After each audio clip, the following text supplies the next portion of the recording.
It is a junior college program and 2-year school. Uh, been a new program, I guess, since I got hired in 2023, in January of 2023. So I'm coming on 2 years now, in January here. Um, so exciting building here. I'm from Ohio, originated 20 minutes from here. I went to Casper College in Wyoming for 2 years on a junior college judging scholarship. Went to Colorado State University for 2 years, got my bachelor's degree. Following my bachelor's degree, I ran a cut above sires in Hirschfield Livestock, which is a very well known boar stud out of Benedict, Nebraska. Moved home in the fall of 19, and here we are. Very So good. excited to be here with you guys tonight. I love talking to people. So, by all means, there's no such thing as a dumb question tonight. Be sure to ask any questions. The outlook of what I'm going to do tonight is we're going to go over the basics of breeding heifers, the basics of market steers like show steers, um, the basics of breeding gilts in the hog world, market barras or market hogs in the hog world. We're going to go over breeding sheep and market lambs. We're going to go over breeding does, and we're going to go over market goats. And then between each one of these PowerPoints and kind of going through this, by all means, unmute because there's so many of you guys on here. I'm not going to see if there's a question, or if you want to type your question in the chat box. And following my presentation, I can go back through and answer any questions you guys have. Like I said, real excited to be here and go through this stuff with you guys. Thanks, Seth. So, guys, just as a general housekeeping, this is our first one of the series. So, just like last year, if you were on last year, right? Keep yourself muted. Be respectful as we go through. I know as you guys all will. And if you can just put in your chat box where you're from, what county you're from. If you're from New York, just put your county. If you're from out of state, I know there's some out of states, put that in there also. And what species you're specifically interested in. I think it's a great way to meet some of the other kids that are here. So, thank you guys for that. So, but yeah, definitely put in, and Seth, I will monitor the chat box if they've got questions, and stop you as appropriate. Yeah, don't be afraid to stop me. I like to talk, so cut me off if we need to cut off, and I'll try to be conscious of my time. So okay, I will just get fired away here and get started. I'd say people are still coming in, but you want me to just start? Go ahead. Yep, go ahead and get started, and people can catch up later. Okay. All right, guys. So, first thing I want to go into is understanding breeding cattle, breeding heifers. And like I said, we're going to go through breeding and market of each species that are, I guess, quote unquote, general livestock species, which are cattle, sheep, goats, hogs. So, first and foremost, understanding what is good breeding cattle. There's so many different breeds of livestock, breeds of cattle. The big things I want to point out to you guys is there's British bred or continental bred cattle, and there's Bos Indicus influenced cattle. So, British bred cattle are your Angus cattle, your Hereford cattle. Continental cattle are later maturing animals that are heavier muscled, maybe a little higher performing type of cattle like your Charolais, your Limousin cattle.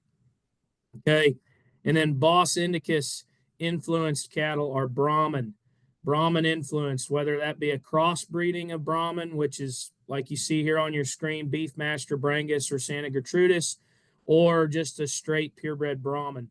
And the fun part about the cattle industry, show or real world, is all of these breeds that I have listed here is a very minor list of breeds, but all of these breeds listed here have a significant role in beef production here in the United States. So maybe up in our neck of the woods, I'll say ours, we don't see a whole lot of Bos Indicus influenced cattle. It gets a little too cold up here for Brahman cattle. But they have a very big prevalence and majority of cattle in the southern United States, Texas, Florida, Georgia, Arkansas, more tropical climates, warmer climates.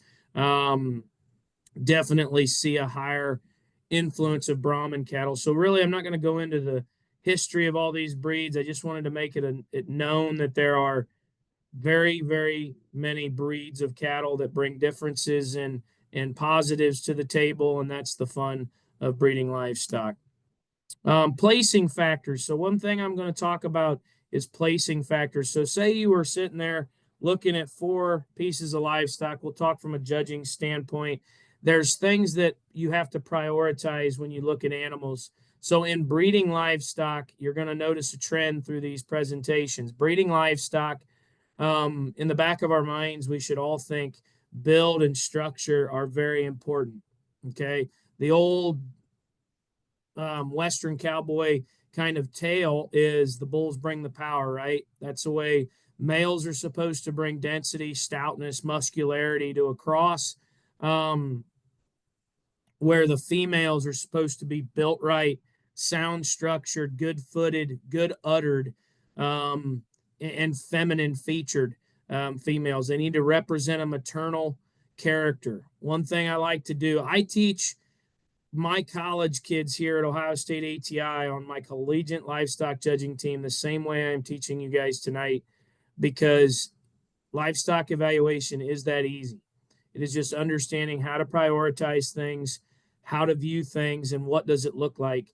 And the easiest thing I use this example all the time. Think about humans and a woman's muscle pattern versus a man's muscle pattern. A woman is so much longer and smoother in terms of her muscle pattern and muscle texture in comparison to a man that becomes a little bulkier, has a big biceps, big shoulders, denser bone like feature. Okay. So whether or not they're cattle, sheep, goats, hogs, humans, in a lot of ways, all is the same, I guess, if you will, in terms of lessons. So as you can see on the placing factors, we're looking at quality built, which is feminine, high quality look. We're going to go into what that kind of look looks like. Sound structured. Why do we care if they're sound structured? The show industry is riddled livestock with poor built livestock that are too straight because we try to chase trends.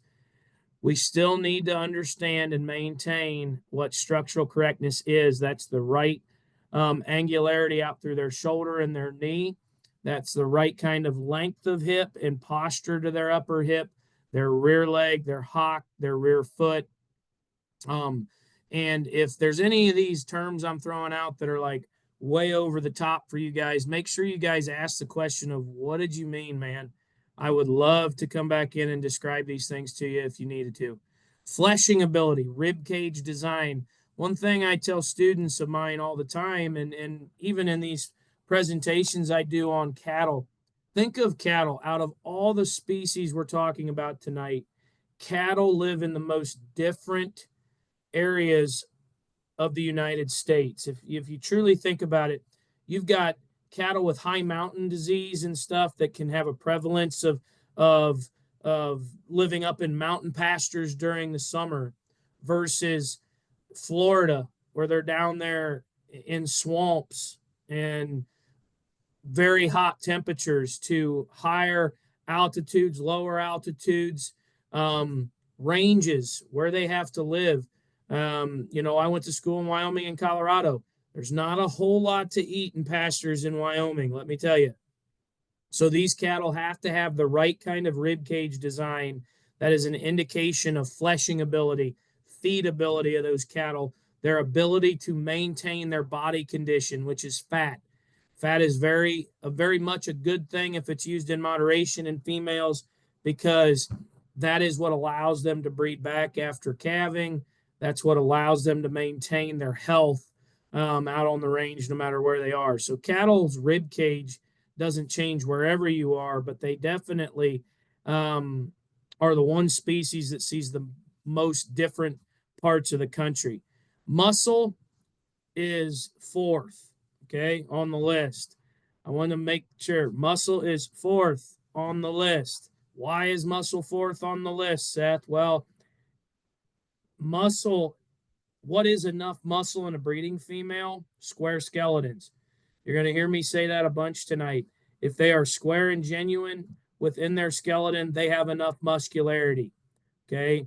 You'll hear me say things about the show industry too. I breed show pigs for a living as well as coach a judging team. So I'll talk down on the show industry a little bit in regards to us putting muscle higher on that priority list because we're trying to make the freaks. Well, the long term success of those cows in production, as far as cattle, heavier muscled cattle break down faster. They're not going to live to a ripe old age of 13, 14. Okay. It is a direct correlation with longevity. We want them square skeletons, sound structured, good looking with enough muscle. That's what you'll hear me say. And then udder quality is the last thing on there. Obviously, in the real world sense, udder quality is very much important versus in the, if we're looking at 4 and we're judging a class of 4 in a judging contest, they'll tell you to judge underlines and udders and vulvas as sound. So, talk the differences in terms of the differences of udder construction, but udder quality is definitely a must. So those placing factors as we get into this are going to be very much prevalent, and I'm going to try to break down and explain all of these.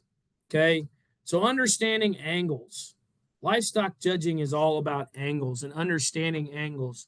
So if you guys can see my mouse, which I hope you guys can, okay, this red square that I'm over right now, what do you think I'm doing here? I am highlighting the facial structure, the muzzle, if you will, of this really nice heifer that we've got standing here in front of us. Okay, that is something we're going to go into, and that's called maternal, a cowy look up front. Okay, if you ever go to a really good cow guy, whether he's a commercial guy or not, and you go look at a mature cow, that cow's nostrils are going to be out here. She's going to come into a broad skull, but yet everything about this heifer you see on the screen is very feminine. Leads me into this next box. We're going to talk about neck shape. Neck shape in cattle should look like a diamond. Actually, from your screen, it ought to look like this. Okay. It has nothing to do with this part of their throat. Show industry has ruined this. They take the throat out of these things and they have no doability, which you'll hear me talk about here in a minute. The shape of their neck is very much an indication of feminine feature. This is a very feminine maternal head shape and a very feminine neck shape. You guys still see how she's got some leather up here. That's still a very feminine neck shape. The most important angles we have to understand are where my mouse is right now and where my mouse is right now through the rear skeleton of these animals. One thing I tell my kids all the time, I want you to visualize bone structures when we talk about livestock, whether it's market or breeding. Take the hair, the meat, the muscle, everything off of this heifer and just judge bone structures. And bone structures tells you how high quality these animals are. If you see this relaxed angle right here, okay, that's the actual scapula, the shoulder blade of that animal laid back in their skeleton. What that allows them to do is reach this foot further in front of their body. One thing I like to say all the time is the good Lord made them sound, breeders made them unsound. I've never seen a white-tailed deer that's straight-shouldered. Those things can still jump a 6-foot fence. Okay, so what I'm saying is, as breeders tried to make livestock taller fronted, they straightened this angle out as a cheat code to make their shoulders taller. And you'll see this explained here in a few slides. But what we're doing is looking at these angles and angularity of their shoulder. Okay, we're going to kind of jump back here to the rear skeleton of this animal. I've exaggerated this top line. Okay, this should be from where their hip loin hooks up and out through their pin set, out through their pones. But I've exaggerated this line because what I want you guys to understand in good breeding females, they do have to have a little set to their hip. Why? Birthing processes, okay? The natural birthing process of a calf comes up over the H-bone, back down. What happens when we level these things hips out so much they're inverted in terms of their hip? The natural birthing process cannot happen. That cow is pushing, and she's trying to push it out through the top of her tail head. Ends up, if she does get it out, she's going to tear her cervix and tear her vulva. And if she doesn't, you're going to be cutting it out the side, which in the show industry is very prevalent because somehow level inverted hips became fun. And we need to get back to understanding that some set is a good thing. Too much is not, but having some set is a positive. Okay. So I've exaggerated this line. This line going up and down is the actual femur of that animal. And then the angularity of this last line down low represents the flex that animal's going to have in terms of their rear leg. And we'll get into rear leg and foot and heel and pastern strength here in a minute. This blue line right here, just remember this. This is where you evaluate true rib cage. True rib cage is their forerib shape. What's all back here? There's no rib cage there. That's all room and fill. Yes, this is very much important, but their forerib shape truly lays the foundation. If you know the bone structure of an animal, the bolder four-ribbed ones are heavier muscle. Why? You'll hear me talk about this in the market side. Why is a bolder four-ribbed animal heavier muscle? Rib cage is the foundation of muscle. Okay? So if you think of my hands right now, where my fingertips are touching is the spine of an animal, and its rib cage is bowled like this, what can it lay on top of it? Up here is muscle. It sits on top of that rib cage down the top side of their spine right here. That's where we get bigger backed, stouter made animals.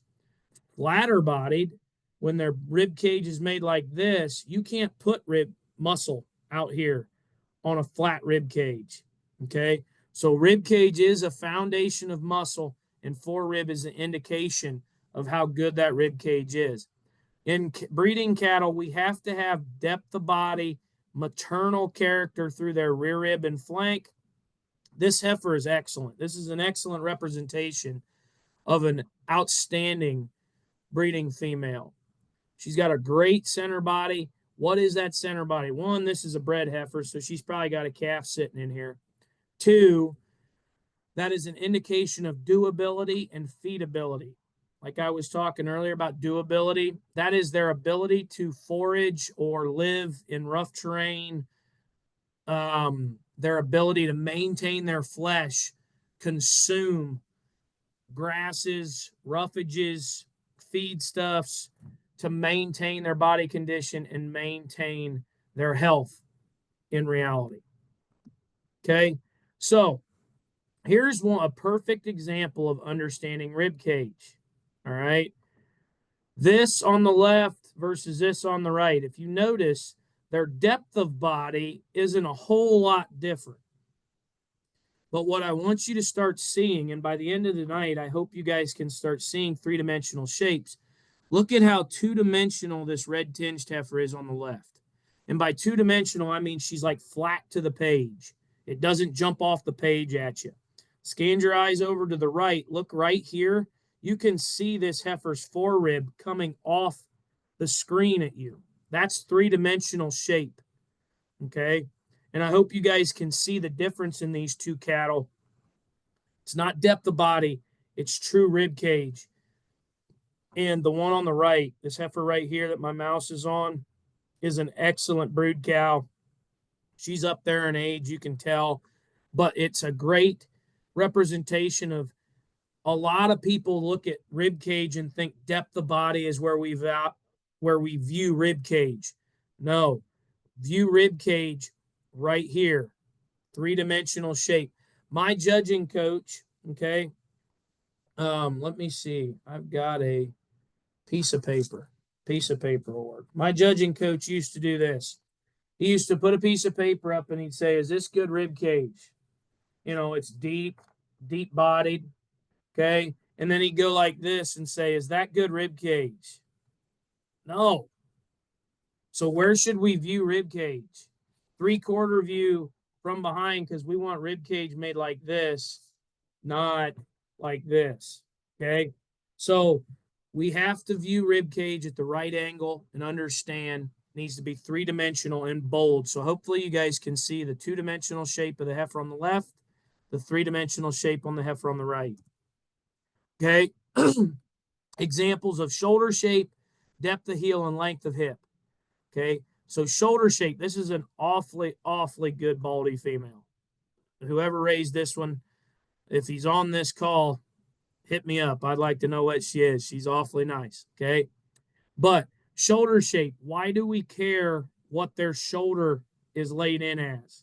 There's a difference between somebody built like me, big old stout shoulder and coarse, and think about women. They're laid in smoother about their skeletons. Okay.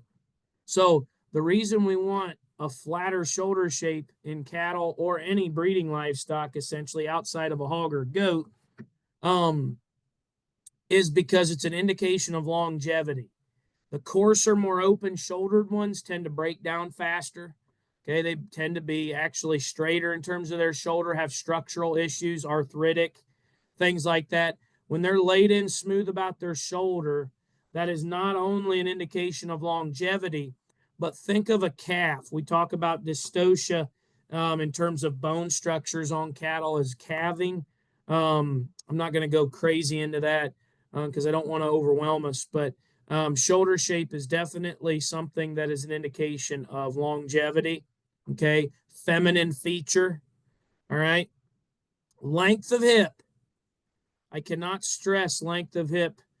It is such any more than it needs to be. It is such an important piece of what breeding livestock should be. If you ever raise 10 animals of whatever, I don't care if you're raising guinea pigs, okay? If you've got 5 that are short hipped and 5 that are long hipped on the female side, the long hipped ones won't have near as many birthing issues as the short hipped ones. Okay. And why is that? The natural birthing process. There has to be enough room in this heifer's pelvis to get a calf up over the H bone and back down through the vulva. So length of hip is very much important for the birthing process. Down here, we talk about depth of heel. What is depth of heel such an important thing for, Seth? It's an indication of soundness of structure and comfortability, how comfortable they are within their skeleton.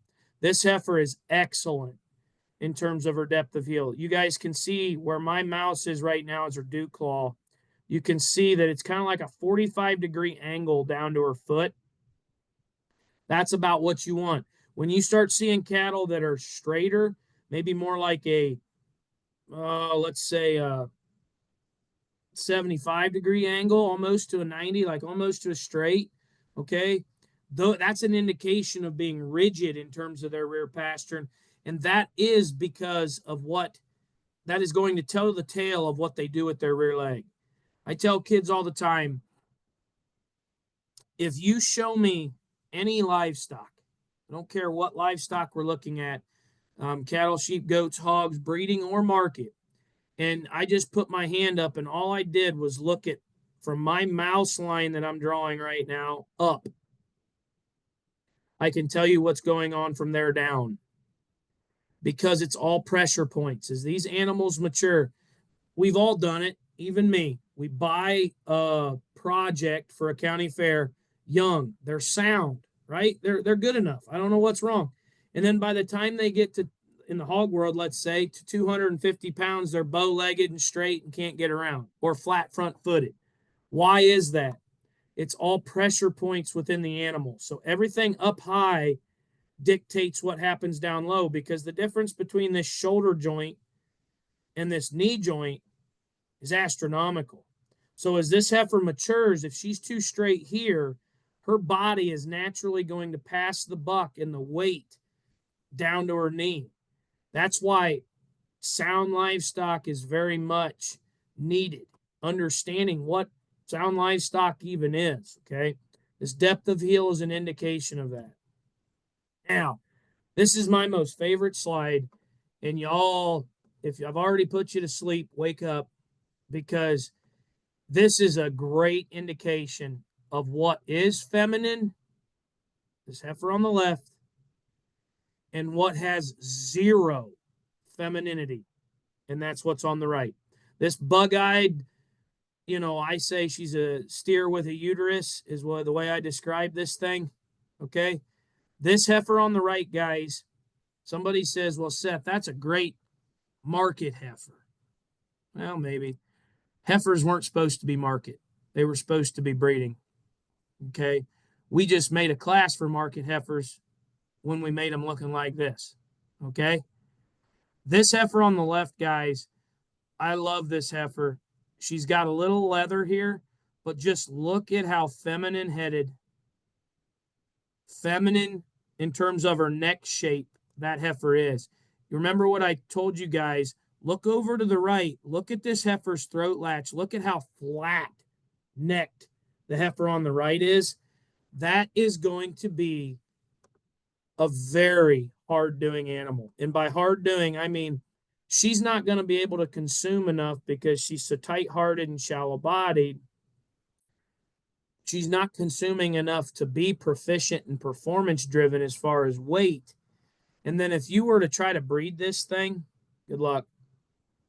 Get the vet on call. This thing is very short hipped.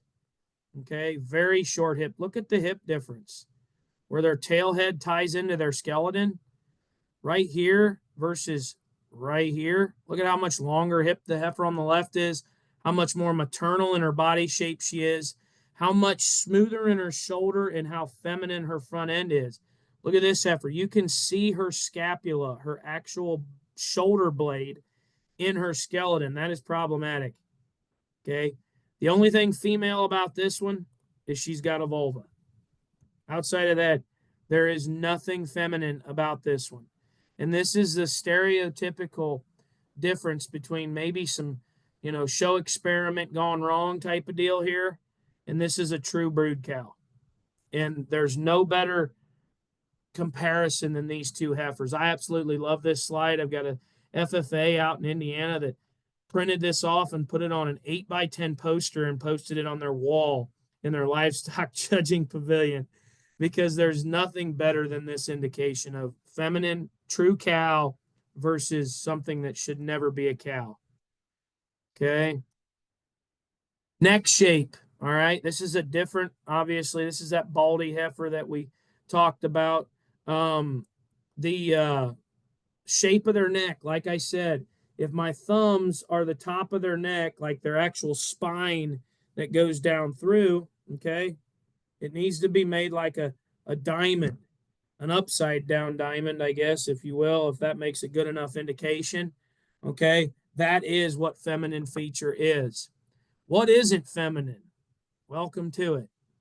Okay, now I'm going to kind of go back and forth here. Take a look at this heifer's neck shape, length of neck, shape of neck. Look at this one. Shorter, thicker about her neck, ties her neck in lower into the top side of her shoulder. And then one thing I want you to see is how much straighter this heifer is. If you just draw an imaginary line from her hoof wall to the top of her shoulder, she's very much rocked forward in the angle to her shoulder versus this heifer whose shoulder blade starts back here, goes to here, then down. Then look at this one. She's rocked forward in the angle to her shoulder versus the heifer right here. Then I want you to look down here at her heel and her hock, which is right here.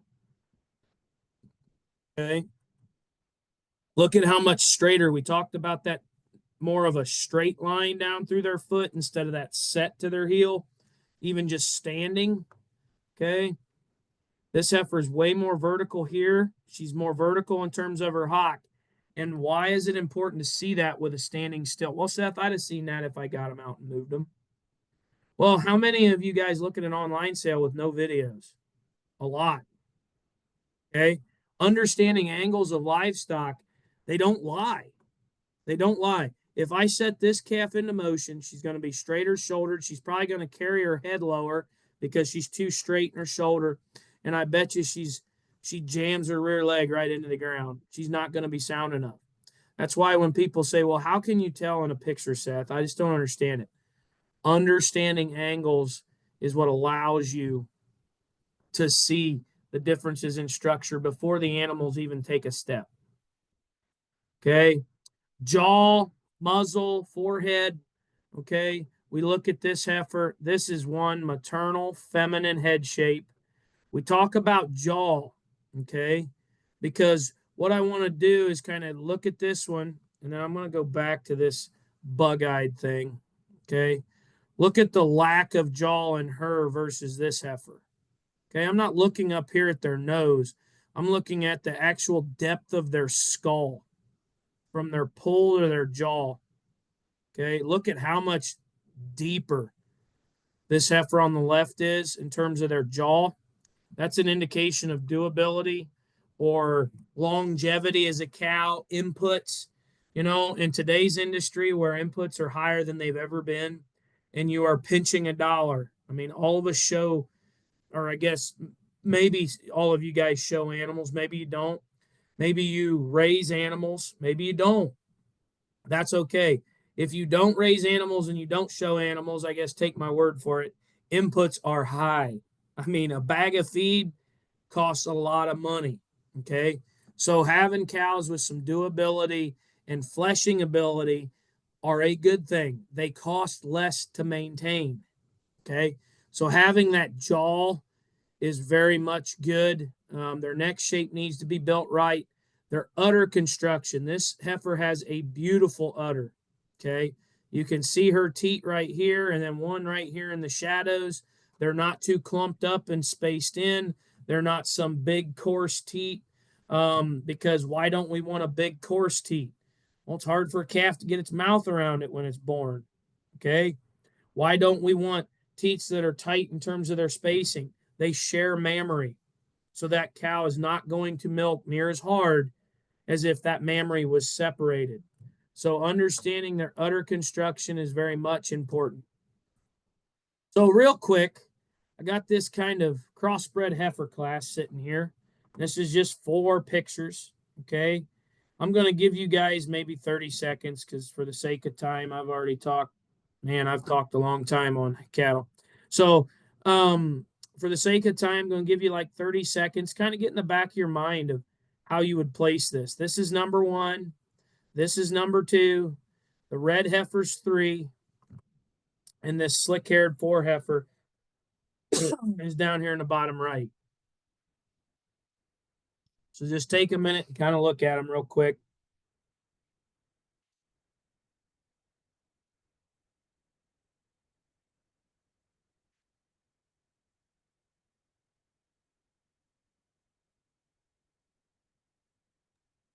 Put your placings in your chat if you dare, guys. Yeah, if you dare, have at it. I like involvement.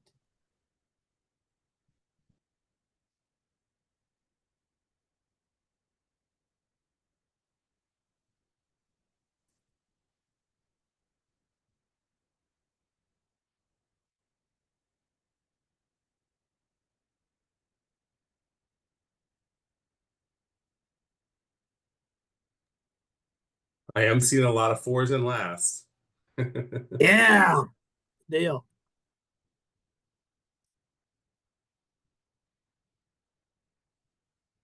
Probably ought to open up the chat too. Take a gander at this. 2 1 3 4 1 3 2 4 3 2 1 4 1 2 4 3 2 1 3 4. 2's the best. 4's the best. Okay. Well, I've given you guys enough time. You can keep throwing them in there. I like the participation. I've done these things before, and everybody's too chicken to put their placing in. So I like it. I like it. Okay. So crossbred heifers. What do we got to remember? The placing factors. They got to be good built, sound structured with enough muscle. What's that there picture? Okay. Good built, sound structured with enough muscle. I think going through these cattle, just in order of number, let's just say we'll just talk through each one of them and then we'll place them. So the Baldy, the 1 heifer, always start with the positives. I think that's a long fronted feminine female, laid in good about her shoulder, really good body shape. I love this heifer's hip and hind leg. Look at the bend she has. I think if you step that one into motion, she's going to be barn cat sound Going to be a fun one to watch. Get out and move. Okay. 2 heifer, really tall fronted, long necked. I mean, way long necked. I still think Reed's feminine enough. She's starting to get a little cresty here at the top of her neck. Good body shape. Okay. Looks long enough in terms of her hip. One thing I want you guys to understand on this heifer, think about those angles. This heifer to me reads a little straighter. She looks like she doesn't even have a hock back here because it's so straight standing. Okay. So she looks a little straighter in terms of the way her skeleton's pieced together. But that is a long fronted feminine one with the right kind of body shape. I still think a nice kind of heifer just reads a little straighter. The 3 heifer, the red heifer. Okay. I think another one that reads long and extended ahead of her shoulder. Looks plenty stout in terms of her bone work and plenty good in terms of her condition. The problem with this heifer I have is right here. We talked about doability, fleshing ability, their ability to flesh. That heifer's body shape's not necessarily the best, or not very good, actually. She's a little tighter hearted and a little shallower bodied, but I still think that heifer reads good in terms of her angularity up front. She reads good in terms of her angularity, in terms of her hock. Just think she's a little bit too raw through the center portion of her skeleton. The 4 heifer, okay, the 4 heifer needs to go last. And if we take anything out of this class, it's the off quality heifer. Yep, she's long fronted. But guys, remember what I told you guys about 2-dimensional versus 3-dimensional? There's nothing about that heifer that comes off this page at all. She is very flat, very narrow, very frail. I think that thing's going to be, she'll look like a white-tailed deer when she goes away from you. Okay, she's very narrow, and we need to find that one last. So out of the trio of heifers we have here on the top end, the Baldy is the one I would start. I think that's a very good female. That's a feminine, sound-structured, good-bodied one. Those kind of cows never get you in trouble. Leave your problems here in the middle pair. If you like them 2-3, I could probably buy that. She's better body shape. She's still long and extended.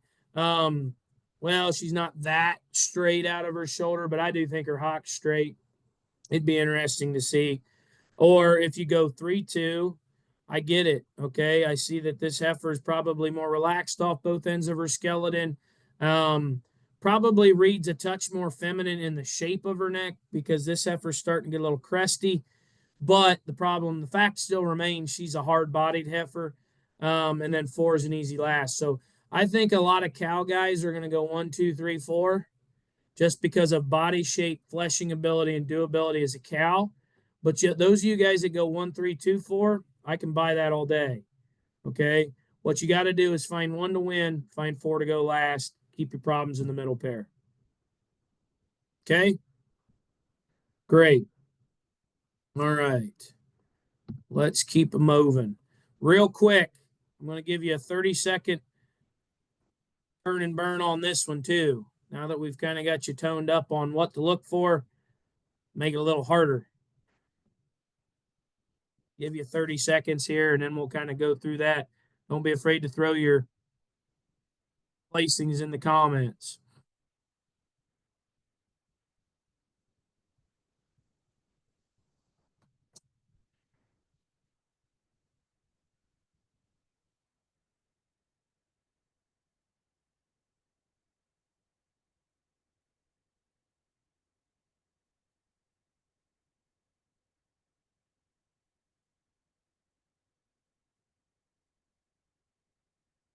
I love this crew. They're not afraid to say what they think.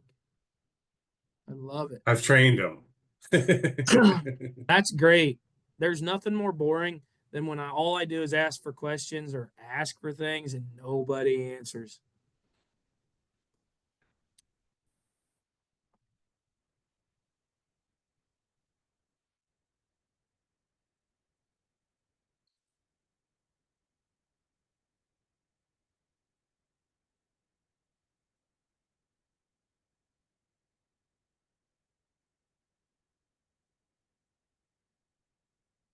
All right, I'm giving you guys enough time. I don't know who Adriana is, but you laced it. Okay. I think you laced it. All right. So when you get through these classes here, or get through this class, and you go through each one of these cattle one by one, the one heifer, what that thing looks like to me is one whale of a good brood cow. That is a feminine head, a feminine neck shape, runs uphill, so good in terms of her structure. Body shape's excellent. I think that thing's really nice. Two, okay. I think one that reads like a really stout, kind of striking type of a heifer. All right. Maybe gets a little bit lower fronted, if you will. They're picturing her on a hill. You can see that. Maybe a little bit lower fronted, a little higher tail headed, but I think that's a really nice kind of heifer. The three heifer, first thing all of you guys probably saw is her front end. That is a very tall fronted, very elegant, very feminine female. Okay. I think a very good built, sound structured, loose skeleton heifer. One thing I would say is she just looks okay muscled. And by that I mean look at her out through her rear, her out through her quarter. Reads a little bit more two-dimensional there, but I think a still a very nice heifer in terms of build and what is enough muscle. Square skeletons. I think that one's square. This is the teaser in this class. Okay. So what I always tell my kids on the judging thing is don't worry if you busted it. Learn the lesson, don't do it again. That's what I always tell them. So this heifer, class leading advantage, huge body, reads really three-dimensional. She also has a class leading advantage, or I guess problem, class leading problem, and that is she is entirely too straight off both ends of her skeleton. Okay. This heifer is very straight shouldered, and very straight hock. One thing you guys say, if you guys are sitting there in your minds thinking, Seth, I don't understand this hock thing. Okay. Look at where her hock joint is in comparison to her upper hip. It's almost directly underneath it. When these cattle pose like this, that's about as far back as they're naturally going to push that hock. Look at the one heifer's hock. It's behind her quarter. It's behind her. Okay. Where's this heifer? Behind her. Where's this heifer? Behind her. Where's this heifer? Directly below it. Set the cattle into motion. This is going to be one that gets entirely too straight. Okay. So for the sake of time, I'm going to kind of just roll through this. I would place them 1, 3, 2, 4, or 1, 2, 3, 4, but I would place mine 1, 3, 2, 4. I think it's a middle pair between these two cattle. I think 1 wins. I think 4 goes last because structure's a must. And then here, if you say this one's too narrow, Seth, I think she's going to be flatter. Okay, I can see using 2. If you want to say this heifer's a little too low fronted, a little bit more on the clubby side in terms of her jaw and her skull and the way her head shape's built into her, and use 3, I'm all for you because that's the way I see it. This heifer's taller fronted, looser skeleton, and I love this thing's shape of her head and neck. I think she reeks of feminine feature.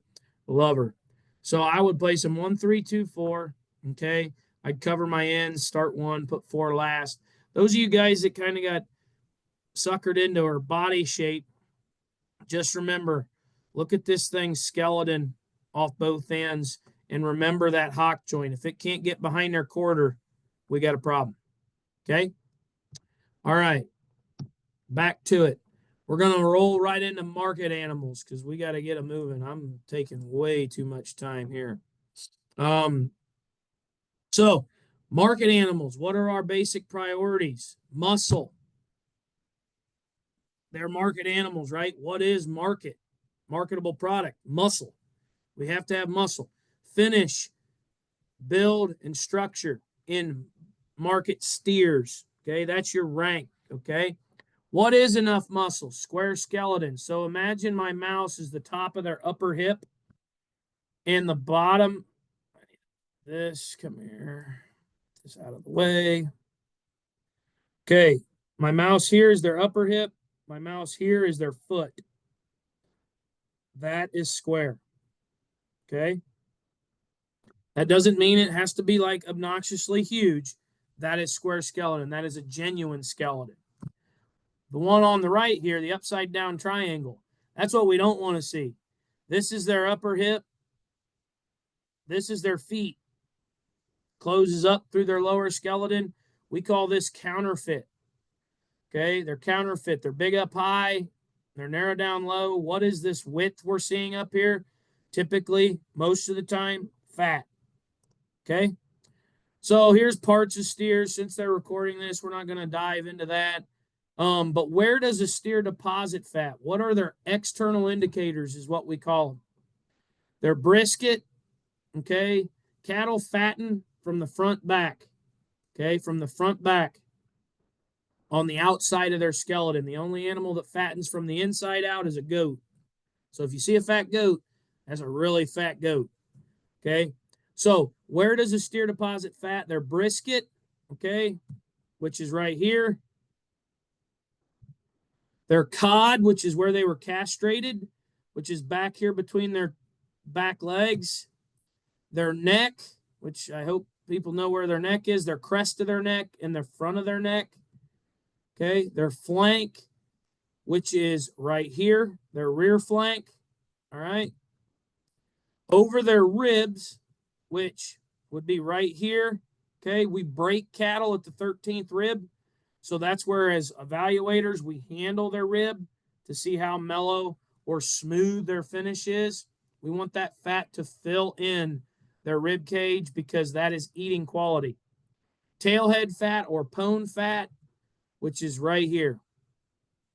So they fatten from the front back. All right. So what is fat? Fat is very smooth, makes an animal look more two-dimensional. Three-dimensional shape is fresh shape, youthful shape. Okay. So what I want you to do is think of these two things, a heart and an egg. That's the easiest way to do it. The top side of an animal, imagine my mouse is the spine of a steer. This is their muscle shape. It comes up out of their skeleton. That's three-dimensional muscle shape. That's fresh. Okay. If my mouse is the spine of an animal, and if you guys can see how this comes, my mouse falls off here, and it's not this three-dimensional shape, that is called a light muscled or stale animal or a stale shape. A lot of times that comes with maturity. Okay. So this is real meat animal shape. This is lack thereof. Okay. So I just want to talk through these cattle. All right. All right. So we talked about what is enough muscle, square skeletons. Okay. So I look at this one steer. Boy, he looks pretty narrow out of his upper hip. Okay. You can either survey to the right or survey down, and he looks pretty light muscled. Look at him at the ground. He reads the narrowest out of the four. Muscle, finish, build, and soundness. That's our priorities. He's last in muscle. He's last in roughly maybe in finish. Okay. And we haven't looked at him from the side and haven't looked at him structurally. So we'll get to that in a minute. But muscle, he is dang sure last. Okay. We go over to 2. That is a big, square upper hip. Look at how square he is here, all the way down to his foot. That is a square skeleton. The 2 steer looks really, really good. Okay. 3, big old stout, bold upper hip. Okay. Really opened up from behind, like almost problematic. Like set this steer into motion, might be a little bit east and west in terms of his hock joint, wants to push to the outside portion of his skeleton. Okay. But a big stout one, looks like a big ended, heavy muscled steer. The 4 steer looks a lot like 2 in regards to being stout, square out of his upper hip, pretty square down low, probably not quite as square as this steer, not quite as opened up as this one, but a pretty nice kind of cattle. Now we step off to the side. We step off to the side and we understand these cattle. Okay. This is the one steer that we said didn't have enough muscle. Well, still reads a little bit two-dimensional, nice built kind of a calf, but we already know he doesn't have enough muscle. So what do I care? It's a market class. You don't have to feed him, breed him, or take him home. All you got to do is judge him. Look at him. It's too light muscle. Two steer, we said, was really nice from behind. Boy, he counters that with a really nice look from the side. That is a really good fat steer look. And by fat steer look, I mean, look at his brisket. He's becoming prominent here. We have to have cattle fat. That is eating quality. That's marbling. That's palatability. Okay. So he's fattening out through his brisket. His neck shape reads like he's getting fatter. Okay. But yet he still looks fresh. That animal looks fresh, especially when you compare him down to 3. Look at 3, slide back up there to 2. You can see the difference in freshness of those two cattle. The 2 steer just hits you fresher. And by fresher, I mean more youthful, fresher in terms of just skin, hair, presentation, everything about that calf reads fresher. Get down here to 3. We said he's big, stout upper hip, maybe a little pushy in terms of his hock. Look at him from the side, and we start studying angularity, and boy, that joker reads straight. Remember what I was talking about, their pasterns and their depth of heel. Look at how straight this animal is at the ground. You do not have to see this one move to understand he is going to be straight hocked. Okay, you guys see that right here? Big time, easy thing to see, especially on Hereford cattle where his foot's white. Kind of makes your face look down there, takes your eyes there. Okay. And this calf reads kind of hollow bodied, a little shallower bodied. But like we said, big stout ended steer. Look at him from the side. Not very good. Okay. Go to the 4 steer. That's a long fronted one. Okay.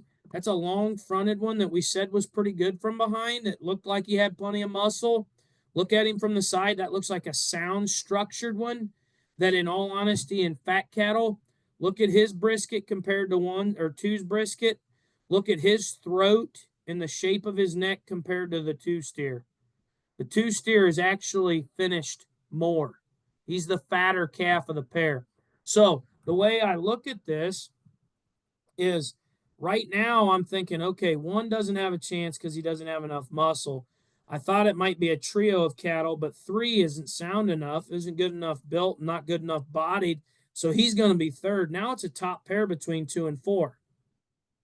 Now, judging at the 3/4 view, these cattle, we already know 3 is going to beat 1 down low. We're looking at this top pair. I want you guys to study right here in their shoulder and their forerib. Why do you think I can see more of this calf's shoulder and less forerib? Probably in the back of your minds, if you've been listening, you think, well, he's too coarse and open in his shoulder. No. Fat covers up flaws. Okay? You can tell this calf is fatter. You see how much smoother he is in terms of his shoulder, smoother he is in terms of his rib cage, smoother he is in this view compared to this calf. You can see the difference in finish from the outside. Okay? Then you study him here. And look at the thick, full neck of that 2 steer versus this 4 steer, who's very good, but just reads to be a little leaner, not quite as fat. We have to have fat, heavy muscled cattle in the fat steers, then step off to the side and build them out.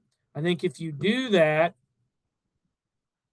you go 2, 4, 3, 1. And the only pair I could see a double pair switch if you really have a hate attack on 3 structure. You say, well, at least 1's a good, sound, structured kind of steer. I would agree, but I just think there's not enough muscle in that calf. I would go 2, 4, 3, 1, and feel very comfortable about it. Top pair of 2 better steers that are heavier muscled. The 2 steers fatter and he's heavier muscled. The 4 steer is a very good steer that just reads a little leaner, not quite as much tandem of quality and yield grade. And then there's a Mack truck that can go through the middle pair because I would never think of putting 3 or 1 over 4 and then call it a bottom pair between a light muscled steer and a heavy muscled bad built one. The heavy muscled bad built one should beat this lighter muscled better built steer because you can't eat build. Okay. So, questions. Boy, I've spent some time. I don't know if we're getting through every species tonight, unless people want to stay up. We'll keep on trucking. Anybody got any questions? All right. All right, I'm going to stop sharing this screen and then I'm going to get my other one up.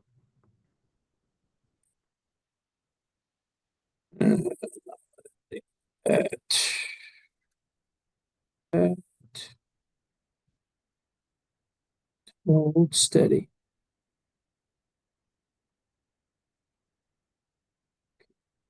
Come on.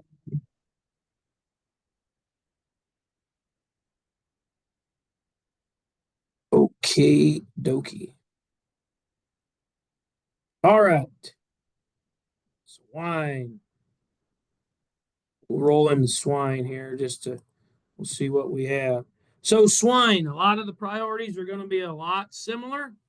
Okay, since we're recording this, I'll let you guys dive into this. This is just an extension thing that you guys can probably sit there and you got to do it for a skillathon for county fair anyway. So we'll move on. Placing factors, breeding gilts. Okay. Hogs are a little bit different. Hogs have to be a little bit stouter.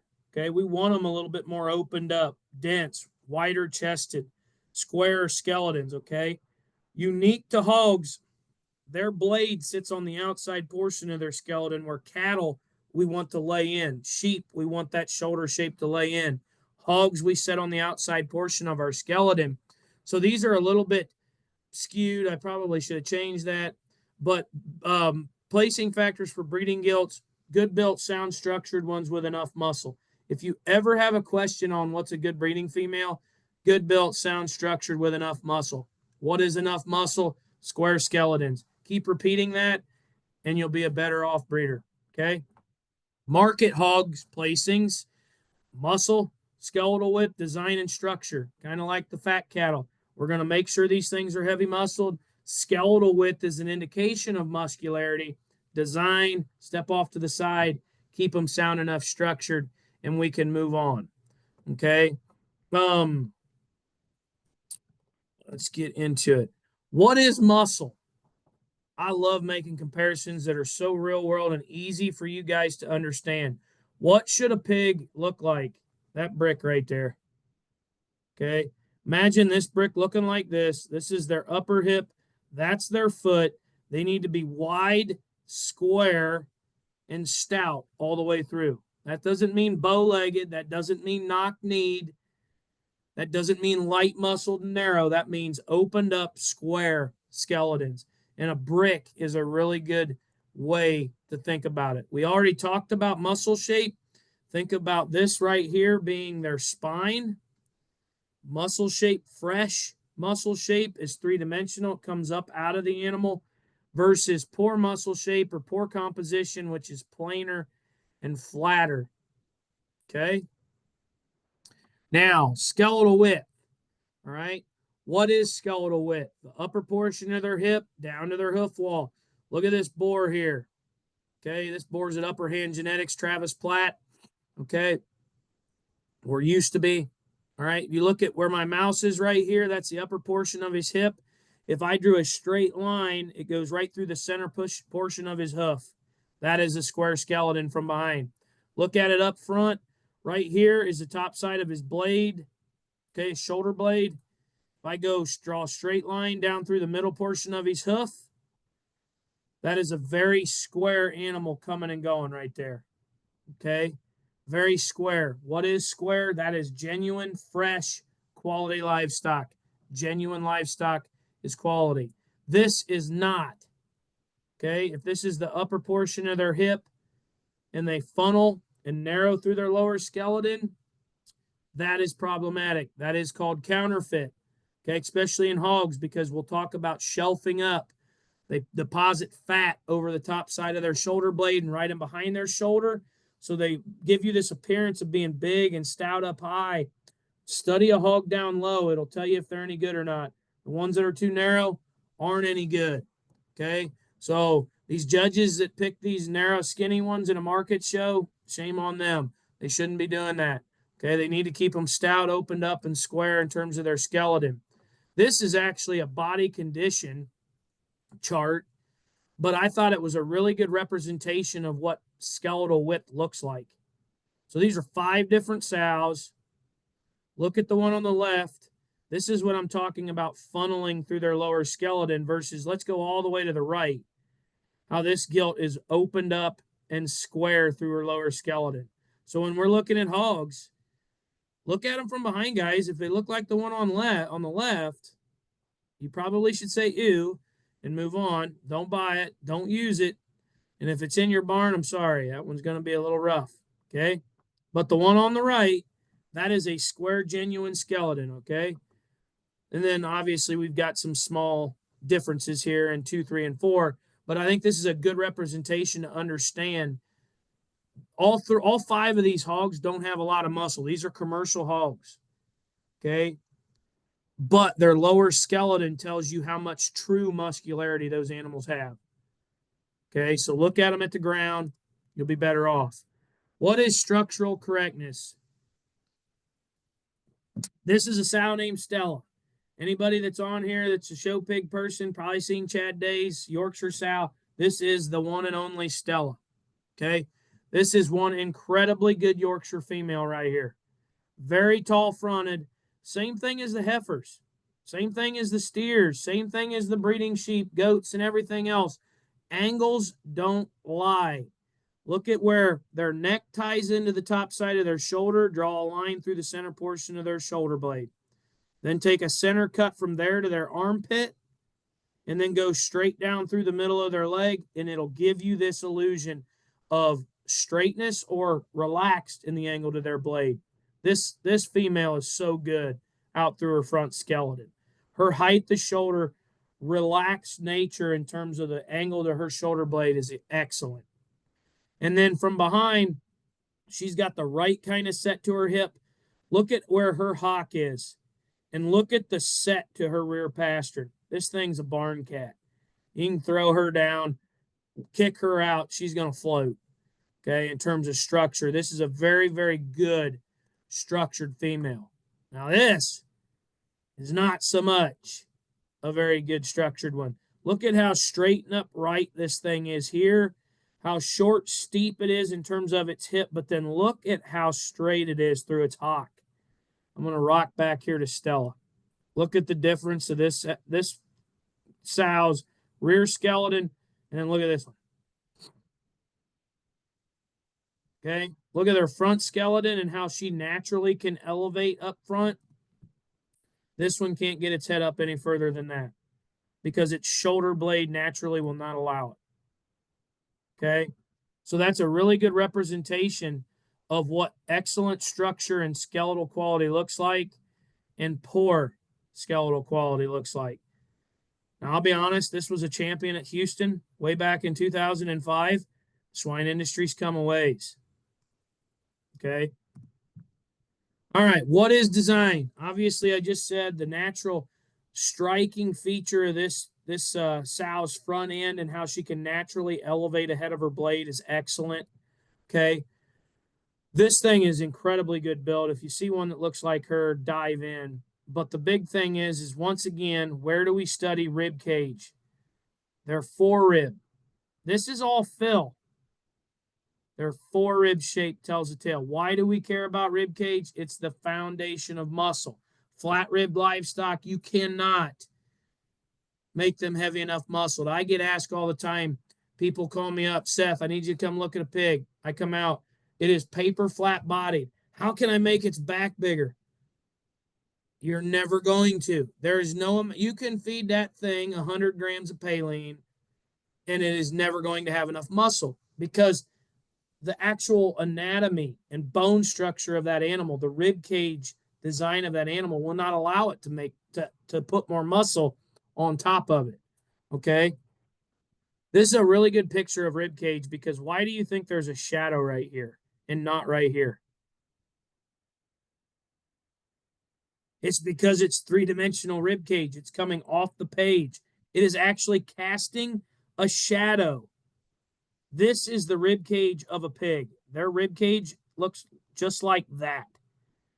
Everything down here is just flat fill. Okay? So that shadow tells you where you should be viewing rib cage. Stella's an incredibly good bodied female. Okay. Obviously, I'm picking on this one again. All right. But look at the difference in that rib cage. You can see a shadow and how this thing looks like a piece of paper. I mean, so flat in terms of its blade. Their shoulder blade reads really flat. Look at Stella. That shoulder blade comes off the page at you, reads dense, featured. That one reads flat to the page, rib cage design flat to the page. And this hip structure and hock structure is very concerning. Okay. But that's the difference between a good one and a bad one. Okay. Now we can get into this a bunch, but these are pretty self-explanatory. We're talking about that angularity, their their angularity through their foot, toe structure. If hogs have short toes, it's usually their inside back toe. That's a genetic thing. Okay. If we're looking at rear leg posture, we're looking at sickle hock getting jammed up here, too straight, or the ideal type of stuff. Squareness of skeleton versus this, where its back feet are pointing out or its toes are pointing out. What's that an indication of? Straighter angles. Those animals compensate their skeleton because they are not sound enough above it. Okay. I love it when somebody says, well, that hog's just too flat footed. And I see it's really straight bladed. I said, no, it's straight bladed. That's why it's flat footed. If I weighed 300 pounds and was straight shouldered, I'd pass the buck on to the weakest point of my body, which happens to be my pastern, and flatten out for comfort. Okay. That's what it is. Same thing here. Bow-legged or pigeon-toed. These are their hock. This is their front skeleton. So bows out or pigeon toes. Okay. Versus this being in at their knee and toeing out is an indication of being too straight in their shoulder. Okay. From behind, this is what square skeleton looks like. This is what bow-legged looks like. This is what hocks in looks like. Okay. So when they hock in, that's usually an indication they don't have a whole lot of muscle or they're really bad built from behind. Bow-legged is usually because their upper hip structure is not built into them right, because the push of their weight is what forces that hock to the outside portion of their skeleton. That's why so many people get bit with buying a really stout, good-looking one young, and by the time it's 150 pounds, it bows out in its leg because we didn't get to see their upper hip structure good enough as a baby. Okay. Now, this is such a dumb illustration. This thing's probably from 1960, but it's so real. This is where I want you guys to look. A, B, and C. This is what genuine muscular livestock looks like. You see how this thing's made like a canoe? If you see livestock made like a canoe from up high, they are fat. This B hog is obese. Okay. Now, C, this poor little fella, there ain't a whole lot going on here. That one is very narrow and very lean in terms of its composition. Okay. The big take home is this is what muscle and meat animals look like from up high. This is what fat animals look like. This is what animals that are devoid of muscle essentially look like. And this is the same pigs from the side or from behind. So you remember what I was talking about shelving off? You see how this hog wants to be big up high and then narrow down low in comparison to A, who remains square. And I was talking about counterfeit. Same thing here. Big up high up here. Look at where its hock is. Wants to come in, funnel through its lower skeleton. That is called counterfeit. Okay, so those are pretty good illustrations of that. Reproductive traits, underlines, vulvas. Underlines are definitely something at the foremost in the commercial world, maybe not so much in the show pig world, needs to get back. Vulva size is a huge thing. If you guys are trying to breed hogs, make sure their vulva is big enough, because what's that vulva tell you? That's an indication of what's inside that sow in terms of width and actual size of reproductive organs. So if she's really small vulvaed, and then she doesn't farrow, and you're like, man, I just don't get it. I don't know why. I don't know. I don't know what to tell you. Look at what's on the outside. It tells you what's on the inside. This is the actual anatomy of the rear skeleton of a sow. We're not going to go crazy into that. This is a really good old Yorkshire sow here. That was actually the National Swine Registry's resource book cover girl for several years back in the day. That is what they call a large white. Okay, that's a Yorkshire, old school, old line Yorkshire. That's a large white. She's heavier eared, kind of dished out in her face. But look at the mammary in this sow. That is perfect underlying quality. That is very much a good underlying sow. Teat structure. Why do we not want teats way out here on the outside of their body? When we put them into a farrowing crate, those teats get squished down, broken, torn, abscessed. Pigs can't get to them. We have to have the teat structure of these gilts more to the center line of their skeleton. Okay, here's a good indication. Okay, this is what it looks like. This is what it looks like when that sow's laying on a farrowing crate floor. Pigs ain't getting to this teat right here. Pigs can't get to that teat right here. Okay, so understanding underline is a big thing. Unless you're in a judging contest, you don't necessarily need to know this. There's descriptions. If you'd like to read it, you guys can read it. For the sake of time, I probably ought to get scooting through this. Okay, so not going to do that. We're going to put these 4 gilts up on the board, and I'm going to give you 30 seconds to tell me if these things are any good or not. Okay, now I'm not expecting you guys to get this all right because these are pictures, but I'm going to give you 30 seconds and let's just see what you guys have to say.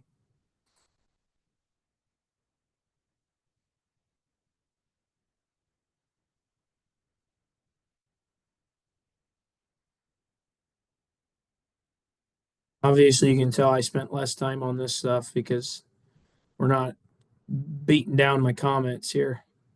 And that's okay. 2, 1, 4, 3, 1, 4. And notice these things are numbered. Dumb. So the one my mouse is on is 1. 2 is the gilt down here in the bottom left. 3 is top right. And 4 is bottom right.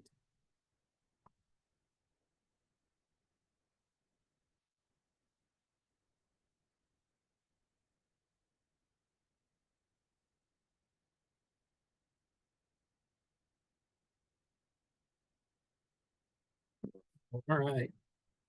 All right. Let's talk these things. So, for the record, all 4 of these gilts I own. All 4 of these gilts I raised. And I'm going to be black and white honest with you on these things because I think all of them have breeding value. But at the end of the day, the gilt I would start with is either 1 or 4. I'd probably start with 4, but I'm okay with starting with 1 if you think 4 is just a little bit fatter in terms of her shape. But I personally would probably start the 4 gilt. That is a big bodied, tall fronted, really good looking one. 1, probably a little bit fresher about her condition, maybe not quite as fat. I can get in on that. Okay. But those 2 gilts definitely need to be in the top pair. Okay. Definitely need to be in the top pair. Don't care how you do it. You can go 1-4, you can go 4-1, and I'm okay with it. Okay. Why can't I get 2 and 3 into the top pair? Well, 3 reads straighter about her shoulder. Okay. So structure's maybe a little bit problematic. And 2, I like that some of you guys give my girl a little love here, but guys, that thing is hard bodied, flat bodied, hard body shape. And just because she's really unique built, that is a heavy structured, really good built sow or gilt at this time. Okay. But her body shape is problematic. That's why it's a top pair, bottom pair. There's 2 gilts that are sound structured in angularity, the right kind of body shape. And then there's one that's the good body shape, but too straight. And you've got one that's sound and really good looking up front, but it's too flat and hard in terms of her body shape. So essentially, as far as I'm concerned, you can go either way on both these pairs. What you can't do is flip the middle. You can't get 2 or 3 into the top pair. Okay, because they both have problems. 1 and 4, both very solid, very pliable, very good type of females. Okay. Um, everybody likes my tooth gilt. She's a heck of a sow, guys. I'll tell you. Anyway, okay.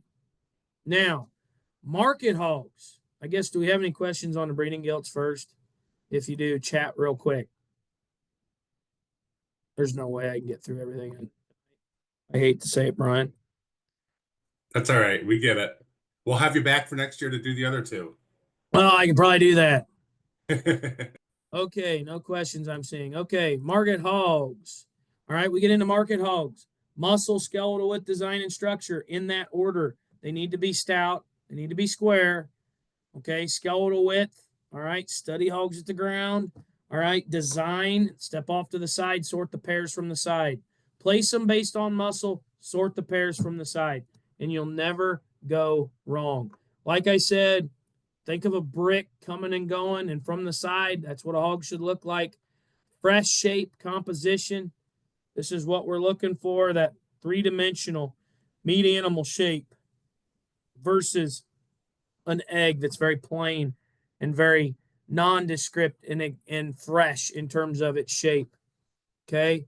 Skeletal width, obviously, we talked about that. What is genuine build? Squareness of skeleton. That is one square blue boar. Okay. Off both ends of his skeleton. This is a counterfeit shape. Now we get to have some fun.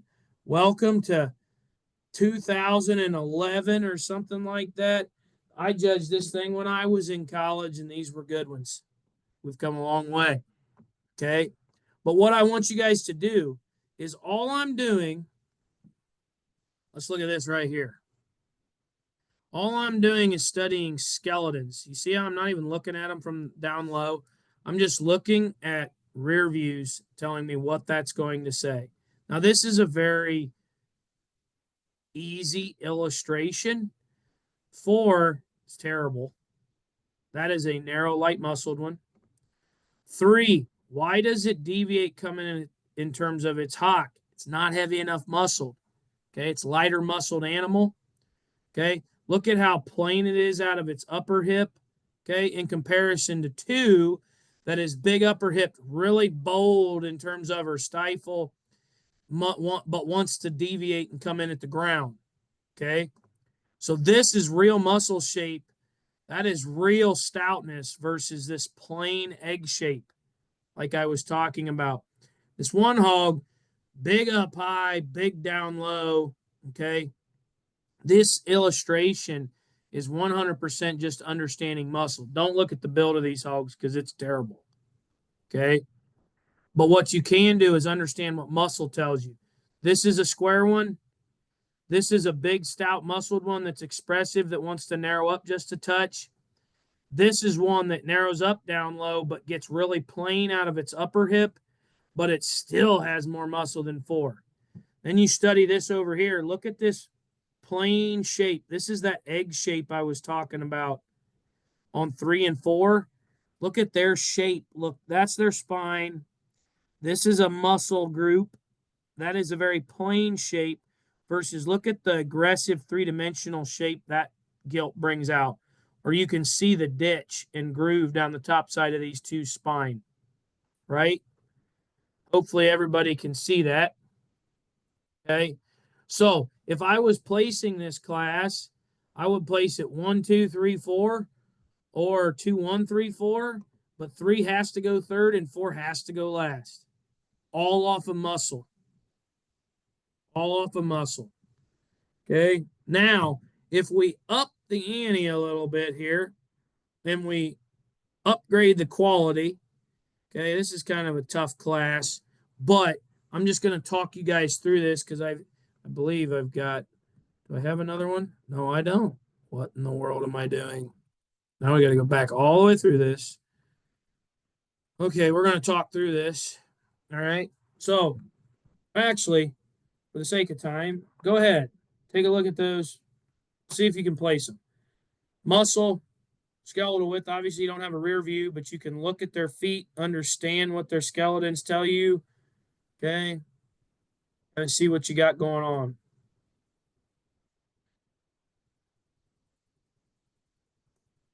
I'm watching the chat here. We'll see what everybody wants to take a stab at it.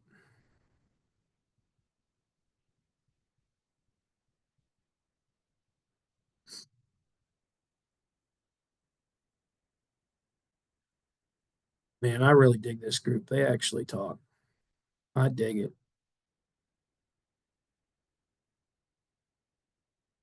Man, I'm seeing a lot of pretty good cards here. Seeing a lot of pretty good cards.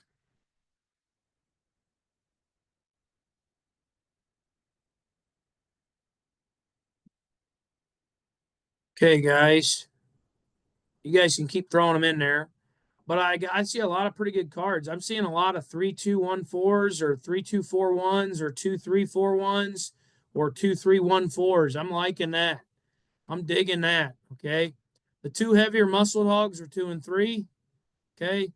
And of the pair, I think the stouter skull, denser featured, bigger ankled hog that's just a little more prominent in his jaw and stouter featured is 2. I'd probably use 2 to beat 3. 3 is a really shapely, heavy muscled hog that gets a little bit more frail in terms of his bone work, frailer in terms of his jaw and skull. You guys can see the difference in this white barrel versus him in terms of how kind of snaky or headed this 3 barrel looks. Okay. I think could drive a Mack truck through the middle. The difference between 1 and 4 is 1 is sounder than 4, but 4 is heavier muscled than 1. And I would probably use 4 to beat 1. And I'm okay if you go 1-4 and just say, Seth, this 4 hog's just too straight off both ends. I buy it. I'd be all in. Okay. I could see that. But what we can't do is start creeping 1 or 4 into the top pair. Okay. The 2 heavy muscled, sound structured, good built ones are 2 and 3.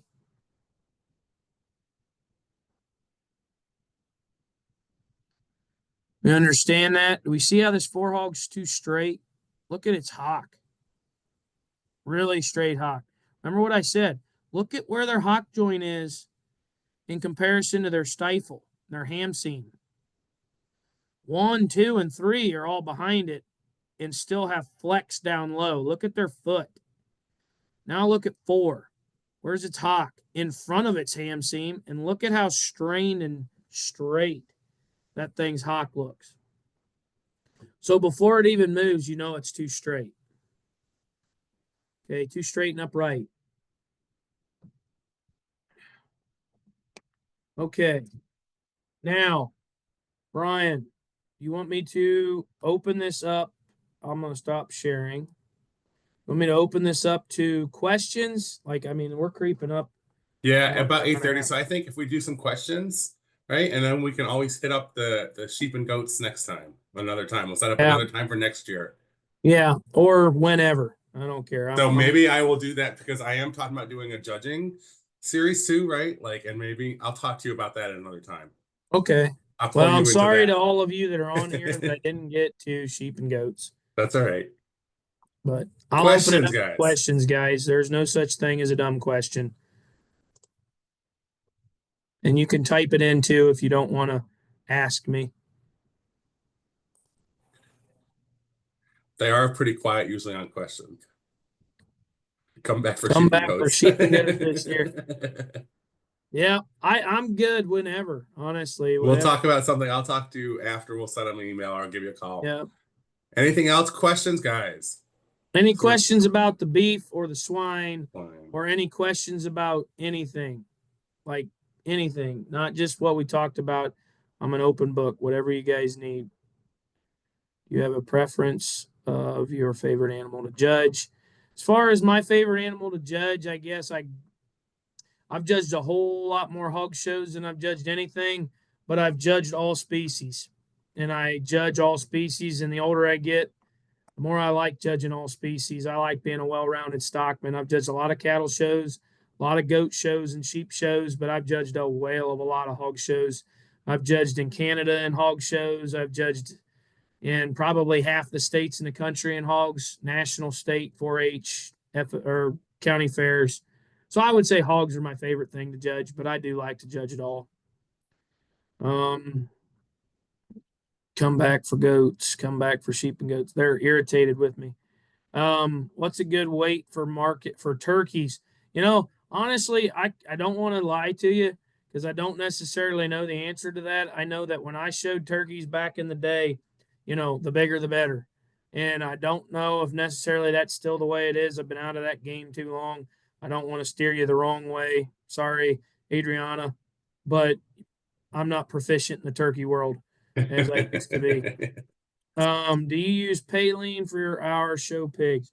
Honestly, I don't use Paline at all for mine. Uh, in my opinion, all Paline is just moisture in their muscles. So, um, I don't really necessarily uh, use Paline. I think there's better ways of doing it. One, as a breeder, just make sure they're heavier muscled, so we're not manufacturing things near as much. Um, excuse me, and then Um, don't be afraid to use protein. Protein like a 19%. They make base feeds now that feed honestly better than Paline, and you're not going to burn those hogs up, and you're not going to make them, you know, hard ripped up muscle instead of fresh youthful muscle. So you can use Paline; it's still a usable thing, and I don't disagree with using it. I just think there's better alternatives, to be honest. Again, come back for sheep and goats. I'm here for you guys. Trust me, I'll be back for sheep and goats. All right, guys. So it is 8:30. So with that, I'm gonna stop. So I will send this out tomorrow. So we'll put up on our YouTube page, and I'll send you guys all the link tomorrow, so you can go back through. There was so much information and wealth of knowledge. I'm like, I got to go back through myself to watch this. Oh, I'm sorry. So with that, and I'm getting text messages from friends too of saying, keep them going, and I'm like, it is 8:30. There's some young kids here. Yeah, I get it. I mean, I could stay on here till 10:30, but I get it. We can reschedule. Absolutely. So I appreciate that, guys. So I'm going to stop recording. Thank you guys all. Yeah, I really Um, appreciate